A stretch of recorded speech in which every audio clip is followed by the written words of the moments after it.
Hey risers, all right, today we're going over the coil and the turn. So you're gonna need 2 tees.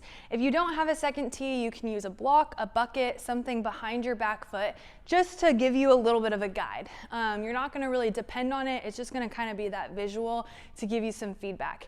So today we're talking about how to coil into that backside instead of shifting into the backside.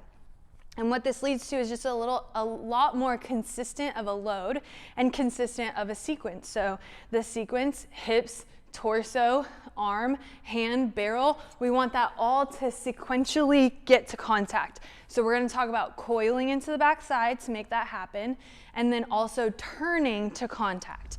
All right, so when we coil into that backside, the reason why you're going to have the T there is because a lot of times when we think about sit on the backside, use your backside, we think about, okay, I need to shift into that backside.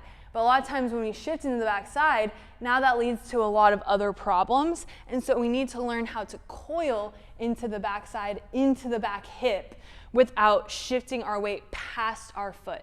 All right, so some cues, some helpful cues that might help you visually get your back hip to coil is you are going to think about kind of pushing that back hip. So we call this a hinge.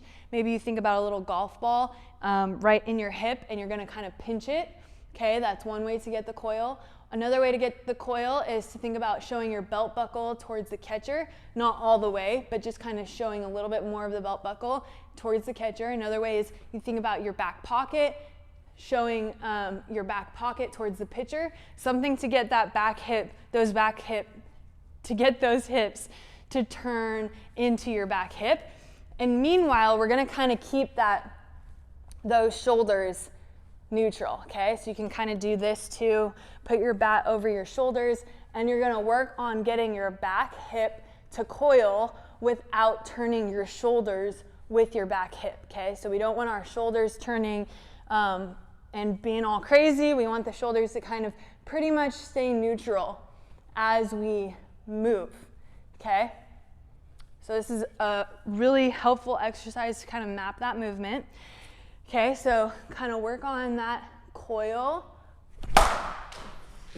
As you swing, take some swings with that coil going.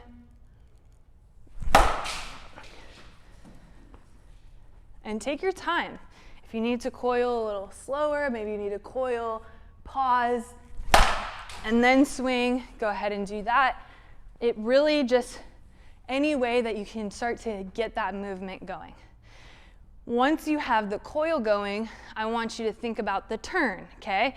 So the reason why I'm not leaving too much space in between these two topics is because they're very closely related and we need both in order to have a solid swing, okay? So when I coil, now when I turn my hips, I get my hips going, everything's gonna turn and I'm gonna turn my barrel to contact. So instead of coiling and then spinning out of it and pushing my hands forward first, I'm going to trust that coil. I'm going to start to uncoil with my hips, and then I'm gonna turn and I'm gonna get my barrel to contact that way. Okay, what this leads to is a very consistent and efficient bat plane. Now I'm going to turn to contact. Whoops. I'm going to turn to contact and get nice consistent line drives, maybe even rising line drives, okay? So I coil and then I turn to contact. If you need to just focus on coiling right now, do you. I'm going to coil, and then as I uncoil, I'm going to think about not pushing my hands forward, also not losing my hands back here, but just allowing my hands to follow my shoulder, which is also turning to the ball, okay? So if I shift and then I try to turn, I'm gonna fly off the ball. So that's why the coil is so important. So that way when we turn, we're able to get to contact very quickly and efficiently, and we're gonna get on plane early because we're turning to contact, then we're gonna get to contact, and then we're gonna be able to stay through contact.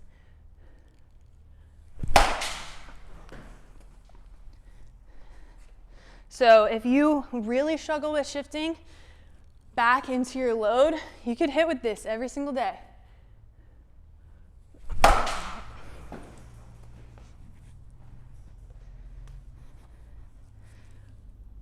Coil, turn. All right, so this may be what my mission with this lesson is that it just kind of opens your mind to how the swing works. And you may not totally be able to implement everything into your swing today, but just know that that is where power comes from, is coiling and then turning. Power, efficiency, back control, all of it, consistency comes from those two things. And so if we grow up thinking about shifting and then pushing, once we get older, it's gonna take so much more time to rewire the way that we think about our swing. So really work on those two things, and you're gonna build a really, really solid foundation for hitting.